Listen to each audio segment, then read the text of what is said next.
এবং লক্ষ লক্ষ পুত্র গোপকুমার গোপকুমার নয়, ওরা হচ্ছে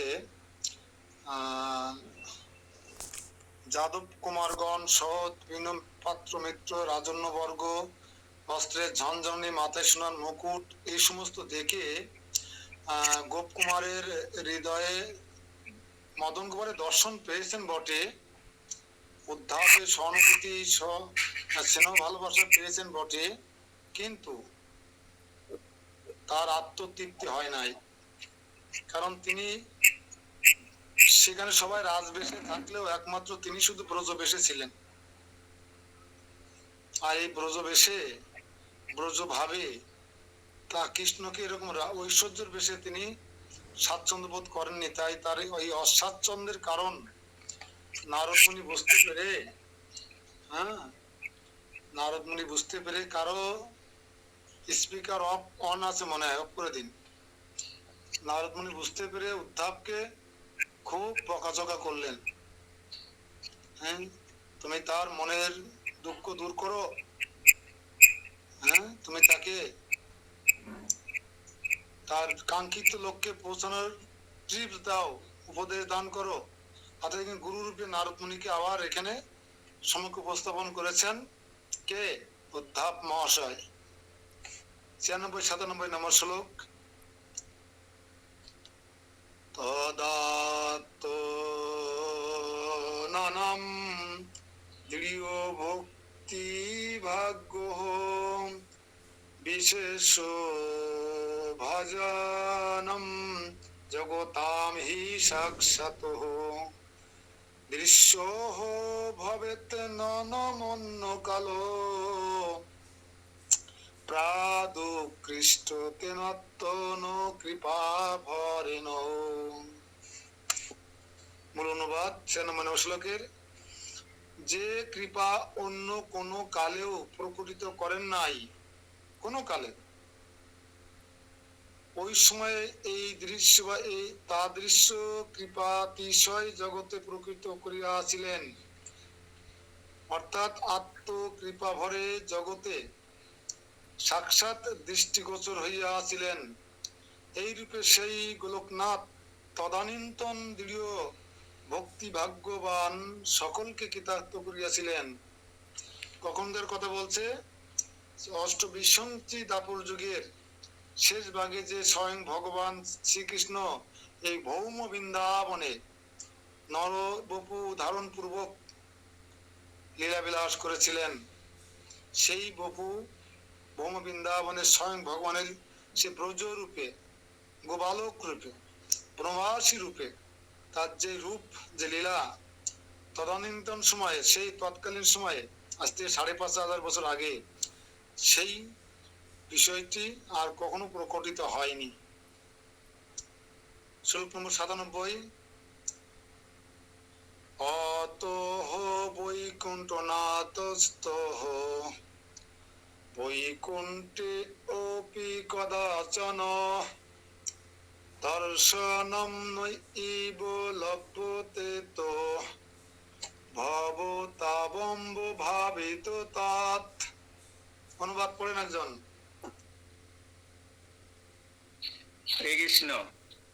হে গোপাল, এই রূপে শ্রী ভগবান মর্তলোকে অবতরণ করে। এই জন্য এই বৈকুণ্ঠে কোন কোন সময়ে শ্রী বৈকুণ্ঠনাথকে দেখিতে পাওয়া যায় না। ইহা তুমি পূর্বেও অনুভব করিয়াছ। হরে কৃষ্ণ। অর্থাৎ ভগবানের কখনো বিভিন্ন লোকে গিয়ে অবতীর্ণ হতে হয়। যেমন বাংলাদেশের প্রধানমন্ত্রী যদি কোনো একটা গুরুত্বপূর্ণ কাজে সাতক্ষীরায় আসে, তাই তাকে কি তার অফিসে পাওয়া যাবে, তার রাজভবনে পাওয়া যাবে? যাবে না। ঠিক ভগবানের মাঝে মাঝে কোনো না কোনো লোকে গুরুত্বপূর্ণ কারণে তাকে অবতীর্ণ হতে, যেমন আমাদের এই ভৌম বৃন্দাবনে অবতীর্ণ হয়েছিলেন গৌরসুন্দর রূপে। কেন কেন গৌরসুন্দর রূপে স্বয়ং ভগবান শ্রীকৃষ্ণ আর রাধারানী যৌথ ভাবে মিলিত হয়ে অবতীর্ণ হলেন? নারদ মুনি এই কলির প্রারম্ভের সমস্ত দুর্দশার কথা কৃষ্ণকে বলেছিলেন দ্বারকায় গিয়ে। ব্রহ্মাও প্রার্থনা করেছিলেন এবং পরবর্তীকালে সদাশিব ব্রহ্মার অবতার, সদাশিব মহাবিষ্ণুর অবতার অদ্বৈত আচার্য নিজে আহ্বান করেছিলেন, চিৎকার করে হুঙ্কার দিয়ে ডেকেছিলেন, যেখানে গুরুত্বপূর্ণ কার্য সম্পাদন করবার জন্য। দুইটা কারণে এই জগতে ভগবান শ্রীকৃষ্ণ রাধারানীর রূপ অঙ্গকান্তি ধারণ করে জগতে অবতীর্ণ হয়েছিলেন। যাক, এটা ভিন্ন বিষয়, আপনারা জানেন, তারপরও অন্য কোনোদিন সুযোগ হলে বলবো। 98, 99, 100 নম্বর শ্লোক একটু তাল লয় ঠিক রেখে কেউ পড়েন দেখি। হরে কৃষ্ণ, চেষ্টা করুন আর কি।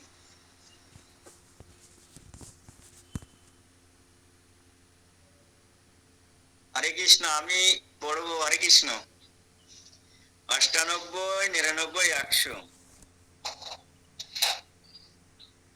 আতয়ে বর্ষ অনন্তোত্তোলকম বৃত্তান্ত পরম বৈকুণ্ঠ নায়কম এচিত সহস্র শিরম পরে নারায়ণম নরশকম কে অপি বিষ্ণু কেচন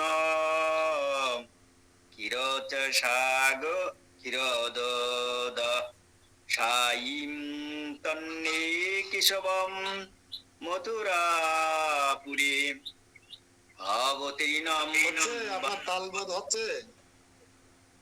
এই কেশবম পর্যন্ত একদমই গাইলেন, আর একটা শব্দ শুধু দ্বিতীয় বারের জন্য রাখলেন। আমি বললাম যারা আমাকে ফলো করছেন তারা চেষ্টা করেন, তা আপনি তো আপনার নিজস্ব ভাব দ্বারাই আগে কালকেও যা করেছেন আজকে তাই করতেছেন। তারপরে শব্দ পড়ে যাচ্ছে, তৎ পড়ে গেছে, প্রথম শ্লোকে তৎ পড়া হোক, তৎ পড়ে গেছে। তারপরে 99 নম্বর শ্লোকের বিষ্ণু চ বা ইংরেজ চ পড়ে গেছে। আরো সহজ করতে হবে বিষয়টা। পড়েন, 100 নম্বর পড়েন।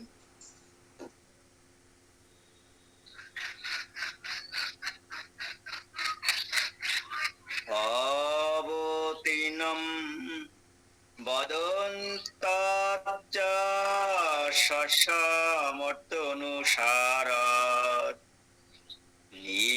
নিতেশ্বর মাহাত্ম্য মধুর্য বলোচনম। মূল অনুবাদ: কিন্তু তাহার পরম স্বরূপের তত্ত্ব নিরূপণ করিয়া সকলের পক্ষে সম্ভবপর হয় না। এই জন্য কেহ বলেন বৈকুণ্ঠনাথ মথুরায় অবতীর্ণ হয়েছেন, কেহ বলেন সহস্র শিষ্যা পুরুষ, কেহ বলেন নরসখ নারায়ণ, কেহ বলেন বিষ্ণু, কেহ বলেন ক্ষীরোদর কসাই, অন্য কেহ বলেন কেশবের অবতার মথুরায় অবতীর্ণ হইয়াছেন। এই প্রকারের অর্ঘ্য ঋষিগণ নিজ নিজ মতানুসারে ঈশ্বর মাহাত্ম্য নিরূপণে প্রয়াস বা সিদ্ধান্ত করিয়াছেন। পরস্ত তাহারা সকলেই বলিয়াছেন যে আমাদেরই উপাস্য ভগবান মথুরায় অবতীর্ণ হইয়াছে।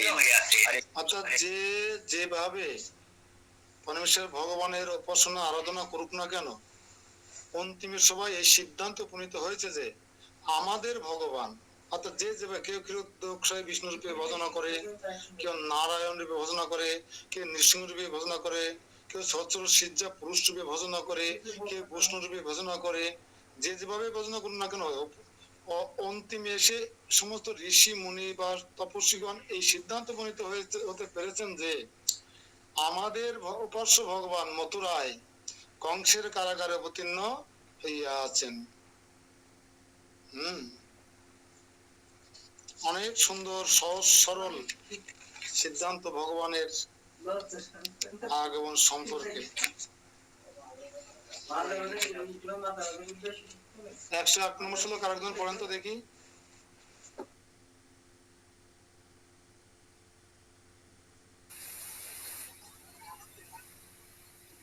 কিন্তু স্বয়ং স এব শ্রী গোলকেশ নিজম পদম গোলকস্থম অপি ক্রীড়া বিষে শৈভূষয়েৎ সদা। মূলানুবাদ: কিন্তু নিশ্চয় জানিবে যে সেই গোলকেশ শ্রীকৃষ্ণ স্বয়ংই বিশেষ বিশেষ ক্রীড়া সকল দ্বারা সেই গোলকস্থ আপনার নিজ ধাম মাথুর ব্রজভূমিকে বিভূষিত করিয়া থাকেন।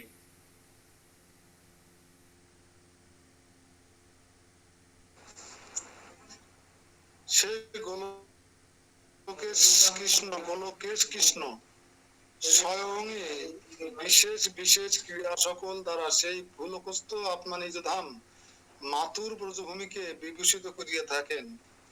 গোলকের হরি ভূলোকে এসে কি করে? নিজ ধাম মথুরা, দ্বারকা, ব্রজভূমিতে নিজের সমস্ত বাল্য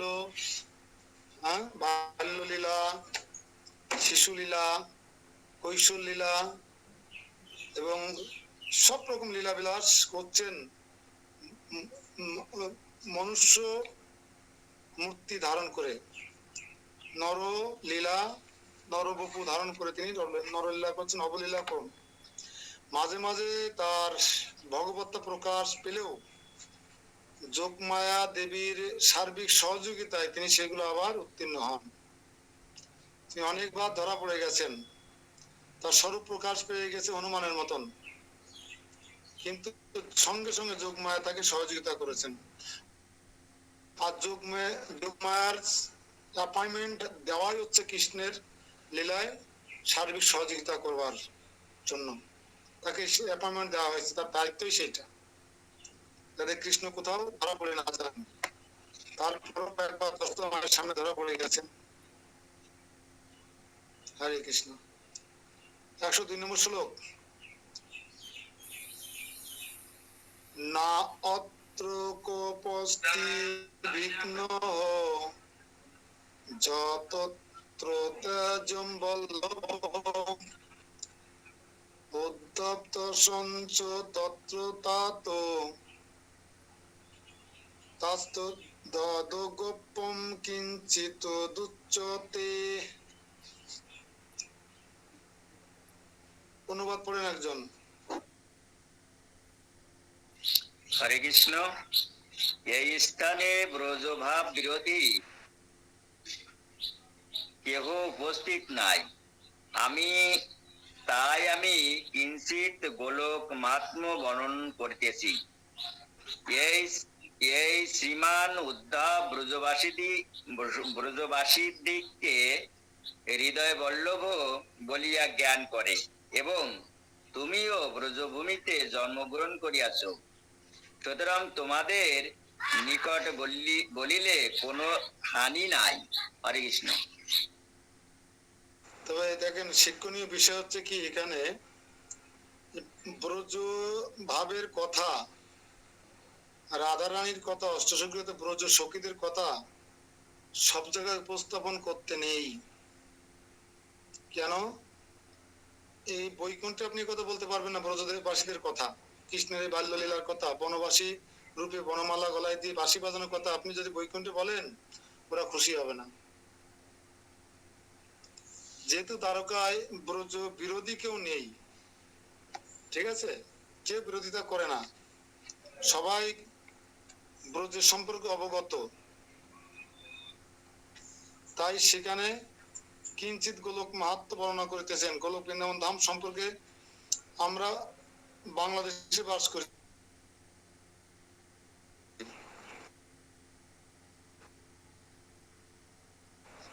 আমরা সারাদিন যদি নেপালের প্রশংসা করি, তাহলে দেশপ্রেমিকরা খুশি হবে? কখনো খুশি হবে না। এজন্য উদ্ধবকে ব্রজবাসীগণ প্রাণ বল্লভ, প্রাণ ভ্রমরা বলে মনে করতেন উদ্ধবকে।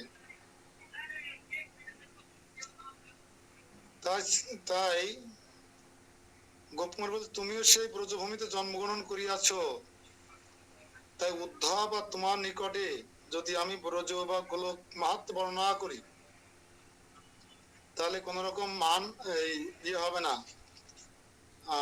হানি হবে না। হানি হানি মানে কি, ছোট করা হবে না বা অনুপযুক্ত জায়গায় বলছি এমন মনে হবে না। 103 নম্বর শ্লোক পড়েন একজন। প্রেমা মাতাজি আছে নাকি? প্রভু আসি, কিন্তু বই নেই কাছে। আপনার ক্লাস করা তো ঠিকঠাক হয় না, কি বলবো। কেউ পড়েন, অন্য কেউ পড়েন, যে কেউ পড়েন।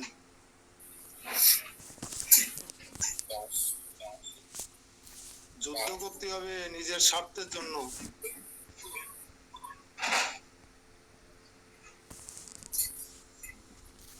রাষ্ট্রনামরুদ্রৈব পরম পরম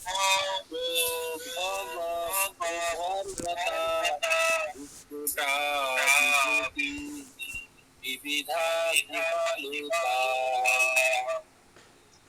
রূপতা অশেষ মহত্ত্ব বিলাস ভক্ত বসুধা। তুমি 4 লাইনের শ্লোকে লক্ষ্মী রূপী দিয়ে থেমে একদম ছেড়ে দিলে কেন? তো 4 লাইনের শ্লোক তো, দম ছেড়ে দেওয়া যাবে না তো। আমি সুর ঠিক আসছিল, কিন্তু দমটা ছাড়া হয়ে গেছে। টানটা রাখলে আরো একটু শ্রুতি মধুর হবে, আরো উচ্চারণগুলো সুন্দর ছিল, আরো স্পষ্ট হতো, শুনতে ভালো লাগতো। ঠিক আছে, এই জন্য শেখানোর জন্য চেষ্টা করছি তো আমি। তা কেউ সব মুখ লোকায় থাকলে তো শিখতে পারবে না কেউ।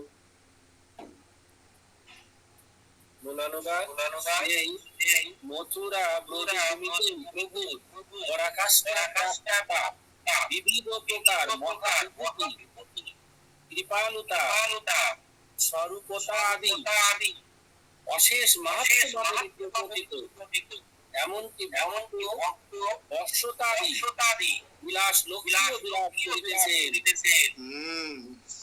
এখনো বেলবনে তপস্যা করছেন একজন। রাধারানী স্বয়ং এই ধামে সমস্ত কিছুকে সুরক্ষা প্রদান করেন। এই যে কথা বললেন নারদ মুনি, যে মথুরা ব্রজভূমিতে প্রচুর পরাকাষ্ঠা প্রাপ্ত বিবিধ প্রকার মহাবিভূতি কৃপালুতা স্বরূপ আত্মিতা অশেষ মাহাত্ম্য মাধুরী প্রকৃত, এটা আপনি দেখতে পারবেন যদি কখনো 84 ক্রোশ পরিক্রমায় যান। 1 মাসের জন্য বৃন্দাবন পরিক্রমা করেন পায়ে হেঁটে ইস্কনের সাথে, কৃষ্ণ বলরাম মন্দির থেকে যদি করেন, তাহলে বুঝবেন যে সেখানে ভগবান তার কি লীলা বিলাসের স্মৃতি মাধুর্য মাহাত্মা রেখে গেছেন। না ব্রজভূমি 84 লক্ষ ক্রোশ পরিক্রমা না করলে আপনি কখনো বুঝতে পারবেন না। আচ্ছা, সাথে সাথে একটা অ্যানাউন্সমেন্ট আপনাদের জন্য মনে নেই, যে আগামী সেপ্টেম্বর মাসের 25 তারিখে আমাদের রূপসনাতন স্মৃতিতীর্থ মন্দির থেকে 1 মাস ব্যাপী ট্যুরে যাচ্ছে উত্তর ভারত, পরবর্তীকালে দক্ষিণ ভারত ট্যুর হবে। আপনারা যদি ট্যুরে যেতে চান, যদি কেউ অভিলাষ থাকে, তাহলে আমার সঙ্গে যোগাযোগ করতে পারেন, এখনো সুযোগ আছে, কয়েকটা সিট মনে হয় খালি আছে। আপনাদের মা বাবাকে পাঠাতে পারেন, আপনারা নিজেরাও যেতে পারেন, শ্বশুর শাশুড়িকে পাঠাতে পারেন, তাহলে আরো বেশি পুণ্য অর্জন হবে। আমার শ্বশুর শাশুড়ি যদি যে পাসপোর্ট ভিসা থাকতো তাহলে আমি পাঠাতাম। প্রভু আপনি যাবেন নাকি? আমি যাব দক্ষিণ ভারত পরিক্রমায় পাবো। দক্ষিণ ভারত যখন হবে, আমার ওখানে একটু অপূর্ণতা আছে, আমি দক্ষিণ ভারতে যখন হবে তখন যাব। এই ভারতে গেলে তখন কিন্তু যারা দ্বারকা, মথুরা, বৃন্দাবন, হরিদ্বার, ঋষিকেশ, অযোধ্যা, গয়া, কাশী, রামঝুলা, লক্ষণঝুলা এই সমস্ত দর্শন করেননি, বেনারস, কুরুক্ষেত্র যেখানে যুদ্ধ হয়েছিল, সরসজ্জা, এই সমস্ত যদি দর্শন করতে চান, রাধারানীর বাপের বাড়ি, শ্বশুর বাড়ি, বিবাহস্থলী, মান ঘর, সব দর্শন করতে পারবেন। যদি এগুলো দর্শন করতে পারবেন মোটামুটি এত মানগড় ধরে যাওয়ার সুযোগ নেই। রাধানের বাপের বাড়ি হচ্ছে 4 পাহাড়ের এক পাহাড়ে, সমস্ত কিছু দর্শন হবে। তবে 84 পরিক্রমা বলে ললিতার বাড়ি, বিশ্বকার বাড়ি সব এক এক করে খুঁটে বেছে দর্শন, পিছিল পাহাড়, চরম পাহাড়ি সব দর্শন হবে। আমার মনে হয় একটা ইচ্ছা ছিল,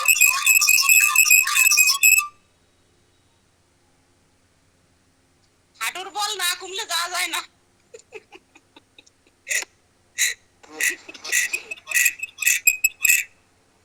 তবে আমি স্মৃতির থেকে ভুলে যাচ্ছি, আমি একটা বাসনা ছিল যে আমি ভাগবত শেষ করে এই 84 ক্রোশ পরিক্রমা করাবো মানুষে, যেমন নবদ্বীপ করিয়েছি, যেমনটি আপনার জগন্নাথপুরী ধাম করিয়েছি। আমিও চেষ্টা করতাম যে 84 ক্রোশ পরিক্রমা করানো যায় কিনা মানুষে। পুরো এই মাসটা ভোর, দামোদর মাসটা ভোর মাথায় রাখবেন। আমরা তো সরকারের কাছে মুসলেকা দেইনি যে দামোদর মাসে ভাগবত পড়াতে হবে, কার্তিক মাসে চৈতন্য পড়াতে হবে, কারো কাছে মুসলেকা দেয়নি, তাই না? তা আমরা যখন যেটা আমাদের ভালো লাগে, ভালো লাগার কথা, সেটা সেই সময় করার চেষ্টা করব। এই যে এখন আমরা নৃসিংহস্থ করতেছি, এখন এটা তো আমাদের সিলেবাসে ছিল না। এই যে আমরা সকালবেলায় কার কিভাবে হয় জানি না, এখানে বসে আমরা যে শ্রুত অষ্টকম পাঠ করলাম, অনেকে স্বাচ্ছন্দ্য, ছন্দ, তাল লয় ফিরে পাচ্ছেন। যারা আমি বর্ণনা করার পরে যারা 84 ক্রোশে যাবেন তারা অনেক উপকৃত হবেন, অনেক। যেমন নবদ্বীপে যারা একবার পরিক্রমা করেছেন, প্রথম আমি বর্ণনা করার পরে যারা পরিক্রমা করেছেন, আমার দীপক দাদাবাবু বলেছিল একদিন, মনে হচ্ছে আমি দ্বিতীয়বার করছি, প্রথম যেও মনে হচ্ছে আমি দ্বিতীয়বার করছি। সেই আমঘাটা, হ্যাঁ, সেই কুমিরুদ্ধার লীলা, সেই সুকথা সানন্দ কুঞ্জ, হ্যাঁ, সেই বেলপুকুর, সেই সমুদ্রগড়, সব সব এরকম যা বর্ণনা করার পরে গেলে মনে হবে আমি দ্বিতীয়বার আসলাম। খুবই সহজীকরণ হয়ে যায়, আনন্দ হয়। শ্লোক নম্বর 104।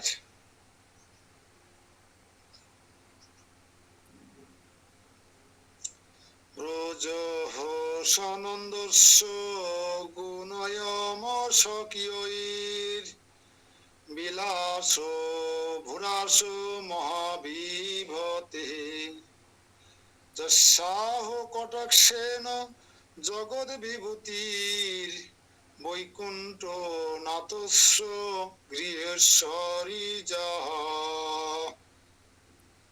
ঠিক আছে, 4 লাইনের শ্লোক। মূল অনুবাদ: সেই নন্দ ব্রজ স্বকীয় মহাবিভূতি প্রভাবেই মহালক্ষ্মীর বিহার ভূমি হইয়া আছেন। যারা কৃপা কটাক্ষপাতে জগতের ব্রহ্মা রুদ্রাদির ঐশ্বর্য লাভ করিয়া থাকে, সে বৈকুণ্ঠনাথের গৃহেশ্বরীও ততই অসংকোচে বিলাস করিতেছেন। যে ব্রহ্মার স্ত্রী, হ্যাঁ, নারায়ণের স্ত্রী, নারায়ণের সেবা ফেলে দিয়ে ব্রজে এসে ওয়েটিং করছেন বা জোর জবরদস্ত করছেন যে আমি এই রাসলীলায় প্রবেশ করব। কে এসে?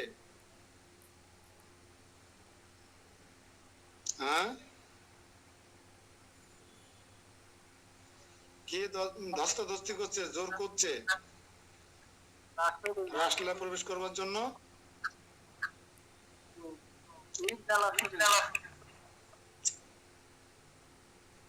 লক্ষ্মী, মহালক্ষ্মী।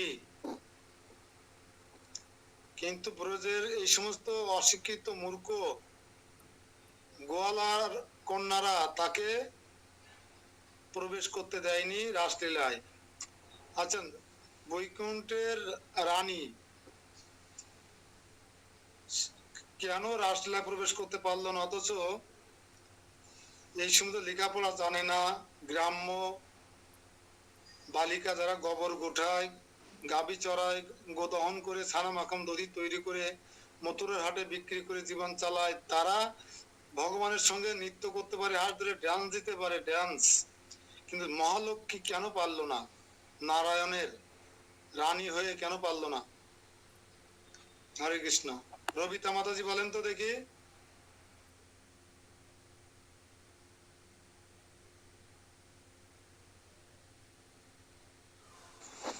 কেউ নেই। হম।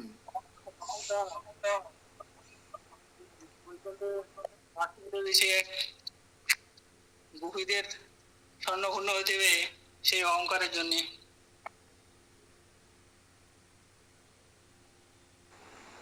তার কিসের অভাব ছিল?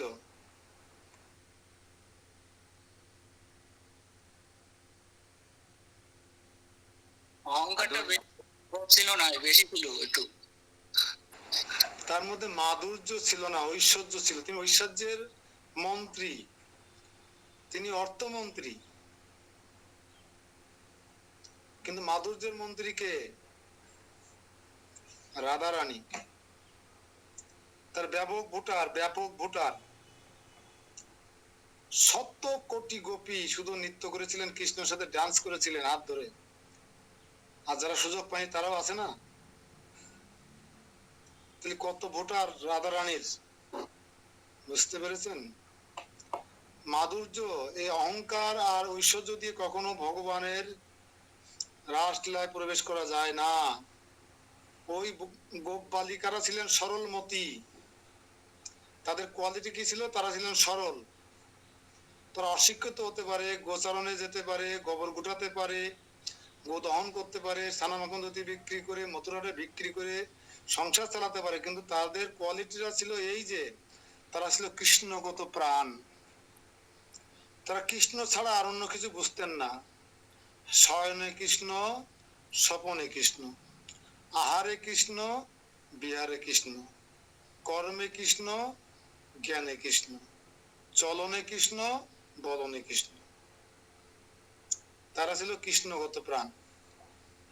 কিন্তু লক্ষ্মী দেবী কি তাই? একবার ছুট মেরে চলে আসে ব্রজে, আবার দৌড় দিয়ে চলে যায় দ্বারকা, বৈকুণ্ঠে। চঞ্চলা, চঞ্চলা, স্থির হতে হবে শরৎকালের নদীর মতন। এখান থেকে আমরা এই শিক্ষা পাই। এবং অচলা হতে হবে, অচলা, অনন্য হতে হবে, অপ্রতিহতা হতে হবে। অথচ দেখুন একটা আশ্চর্যের বিষয়, লক্ষ্মী দেবী এত জ্ঞানী, এত ঐশ্বর্য, এত মহারানী হয়েও তিনি নারায়ণকে ফেলে কৃষ্ণ সঙ্গ করতে এসেছেন। হায় হায়। অথচ এই সমস্ত সরল বালিকা, মূর্খ নারীরা কৃষ্ণকে প্রতিরূপে পাওয়ার জন্য ব্রহ্মাণ্ড, এটা হচ্ছে কোন ঘাট মনে নেই, ভুলে গেছি, এখানে 1 মাস, দামোদর মাসের 1 মাস তারা কাত্যায়নী পূজা করেছিল, কাত্যায়নী দেবী তপস্যা করেছিল। কিন্তু কৃষ্ণ তাদেরকে পরীক্ষা করবার জন্য নারায়ণ রূপে তাদের সামনে এসেছিলেন। চতুর্ভুজ নারায়ণ রূপে তাদের সামনে এসেছিল। কই এ সরল মূর্খ, গোবর গুটানো, গাভী দহন করা বালিকারা তো কই নারায়ণের প্রতি আকৃষ্ট হয়ে নারায়ণকে বিয়ে করতে চায়নি, বরং তারা নারায়ণ রূপী কৃষ্ণের কাছে বর প্রার্থনা করেছিলেন যেন আমরা কৃষ্ণকে প্রতিরূপে লাভ করতে পারি। বোঝেন কোথায় পার্থক্য? একটু লিখলে ভালো হয়। এই সুন্দর একটা এক্সাম্পল যে ব্রজের সরল মূর্খ বালিকা আর মহালক্ষ্মীর মধ্যে পার্থক্য কি? শিক্ষিত মন্ত্রী, বক্ষ বিলাসিনী ভগবানের, সে রাসলীলায় প্রবেশ করতে পারলো না কেন? দুইটা প্রশ্ন, একটা রাসলীলায় কেন প্রবেশ করতে পারলো না লক্ষ্মী দেবী, আর দ্বিতীয় প্রশ্ন হচ্ছে লক্ষ্মী দেবী এবং ব্রজের মূর্খ সরল বালিকাদের মধ্যে পার্থক্য কি? উত্তর আপনারা জেনে গেছেন না? লিখে নিতে পারবেন না?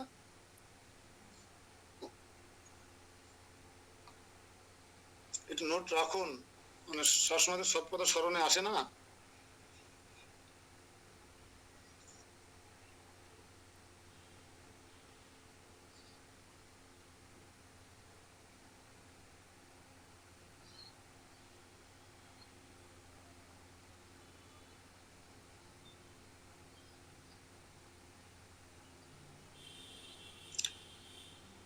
প্রথম প্রশ্ন ছিল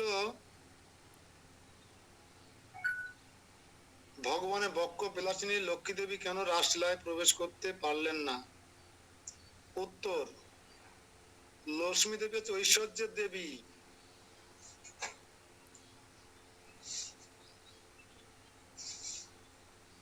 মাধুর্যের লেশ মাত্র তার মধ্যে ছিল না।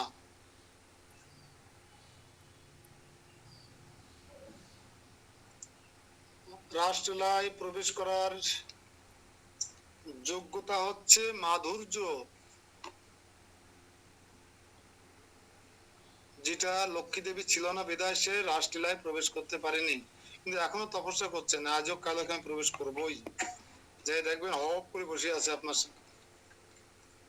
বেলপনে, একটাও বেল গাছ নেই, কিন্তু হতাশ হওয়ার কোনো কারণ নেই।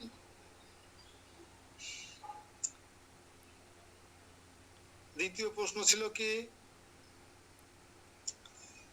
যে ভগবানের বক্ষ বিলাসিনী মহারানী লক্ষ্মী এবং সরল মূর্খ গোপ বালিকাদের মধ্যে পার্থক্য কি?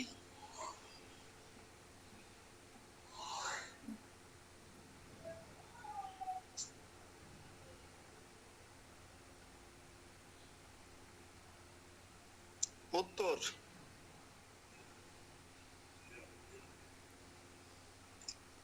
মহালক্ষ্মী চঞ্চলা, নারায়ণের চরণ সেবা উপেক্ষা করে সে কৃষ্ণ সঙ্গ করতে এসেছিল ব্রজে, বৈকুণ্ঠ থেকে।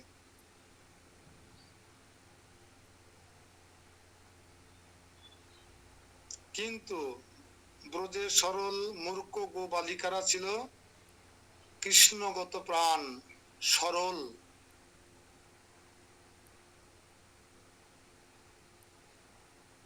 এবং মাধুর্যে প্রেম রসে পরিপূর্ণ।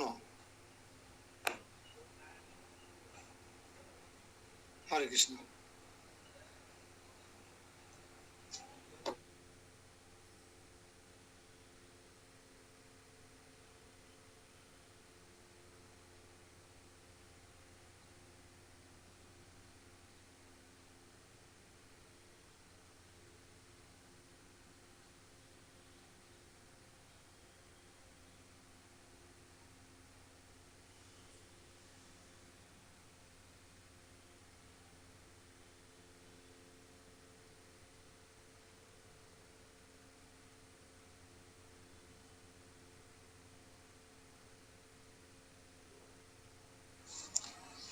হয়েছে, আটটা শ্লোক পড়বো, 105 নম্বর শ্লোক।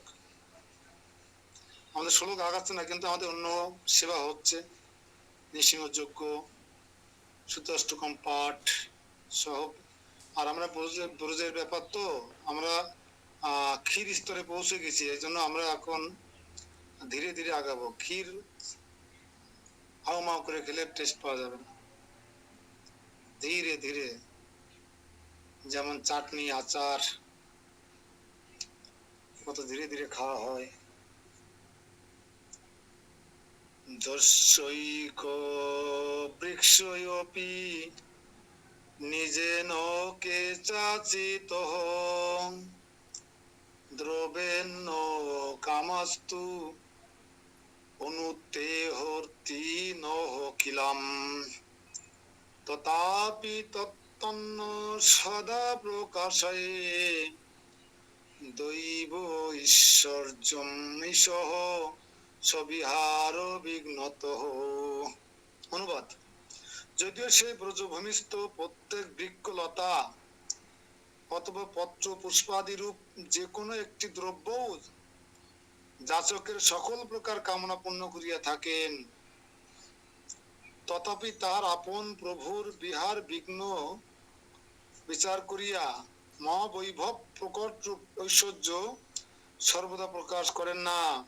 কচ্ছিত কোন সময় লীলার আনুকূল্য হেতু প্রকাশ করিয়া থাকেন। ওখানে ঐশ্বর্য প্রকাশ করার সুযোগ নেই। কোথায়? আমাদের উত্তরপ্রদেশের ভৌম বৃন্দাবনে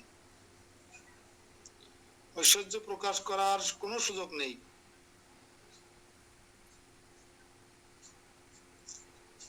সেই লীলায়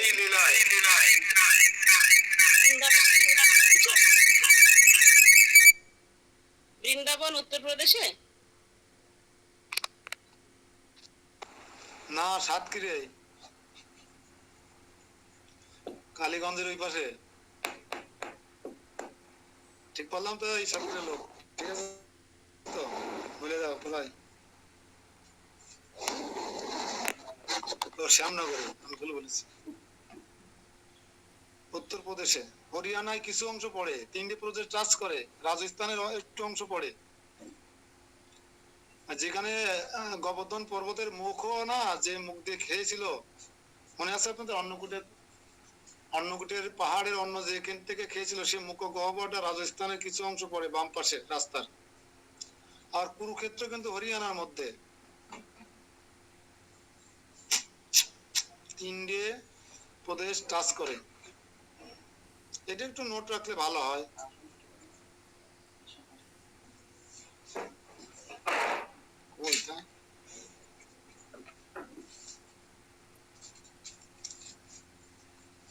হরিয়ানা, রাজস্থান আর অধিকাংশ 95% হচ্ছে উত্তরপ্রদেশ, ইউপিতে।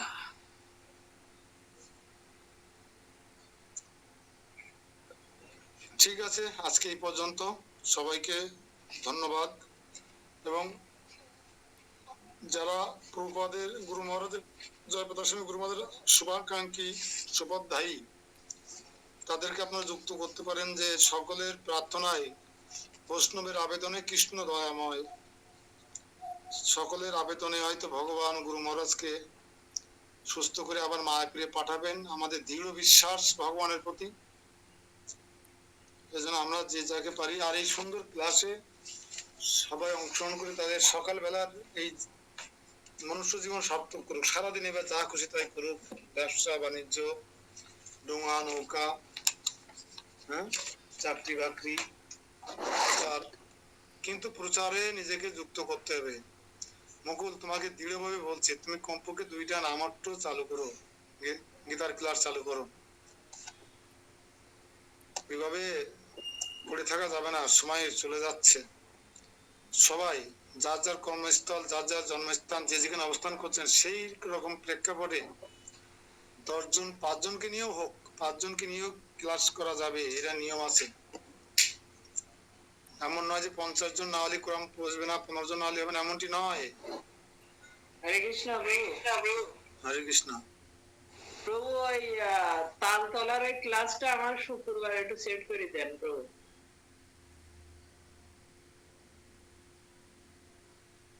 শোনা যাচ্ছে না প্রভু, মিউট। ওরা পুষ্পাঞ্জলির সময়, তুলসী অঞ্জলির সময় ক্লাসে ছিল, এখন মনে হয় কেউ নেই। হ্যাঁ, হরি প্রভুর স্ত্রী বন্দনা মাতাজি ছিল, অনামিকা ছিল, আমি দেখি, কথা বলবো। সকাল বেলায় নিতে হবে, বিকেলে কিন্তু রামসার জন্য ফ্রি থাকতে হবে। হ্যাঁ, সকালে নেব। ঠিক আছে। হরে কৃষ্ণ প্রভু। হরে কৃষ্ণ। আমার এদিন 15 জন হাজির হয়েছিল, ছেলেমেয়েরা। হ্যাঁ, আমি দেখলাম তো, আমি দেখেছি, আমি দেখেছিলাম। ভালো হয়েছে, শুরু করুন। আস্তে আস্তে পরিবেশ আবার সৃষ্টি হোক, তারপর দেখা যাবে ওদের জন্য আমরা কি করতে পারি। ঠিক আছে? তবে গীতার ক্লাসে আমি নামমাত্র মূল্যে গীতা দেওয়ার ব্যবস্থা করব। এই সুযোগটা তাদের দেওয়া হবে, মানে 50%-এরও কমে দেওয়ার চেষ্টা করব, স্থান কাল পাত্র অনুযায়ী। ঠিক আছে? আপনারা শুরু করুন, যা যার অবস্থান থেকে শুরু করুন। আসাননগর এক গাদা মানুষ একাদশী ব্রত পালন করে। 2 একাদশীতেও যদি গীতার ক্লাস দেওয়া যায়, তাহলেও তো সেটা ক্লাস। গীতার ক্লাসে সাপ্তাহিক হতে হবে তা না, পাক্ষিক হতে পারে, মাসিক হতে পারে, সাপ্তাহিক হতে পারে, কিন্তু মঠ মন্দিরে নিত্যম ভাগবতম সেবায়া। কৈলাস বাবু, আর কতকাল গুরুদেবকে ফাঁকি দেবেন? কতকাল ফাঁকি দেবেন? আর কান্দে জোগাল নেওয়ার মতন হয়ে গেছে কিন্তু প্রায়। ঠিক আছে, সবাইকে কৃষ্ণ প্রীতি শুভেচ্ছা। বাঞ্ছা কল্পতরুভ্যশ্চ কৃপা সিন্ধু বৈবস্য পতিতানাং পাবনেভ্যো বৈষ্ণবেভ্যো নমো নমঃ। জয় আনন্দ করি বৈষ্ণববৃন্দ কি, জয় শিল প্রভুপাদ কি, জয় পরমারাধ্য গুরু মহারাজ কি, জয় নিত্যাং ভাগবত শিবকলেশ উপস্থিত সকল ভক্তবৃন্দ কি, নিতাই গৌর শ্বেতনাথ প্রীতি প্রেমানন্দে হরি হরি বল। মাতাজিদের কিন্তু বললাম না বলে তার মানে এই না যে মাতাজিদের প্রচার করতে হবে না, শুধু খুন্তি ঘুরতে হবে তা না। খুলনা গিয়ে দেখবেন মাতাজিরা কিভাবে প্রচার করে।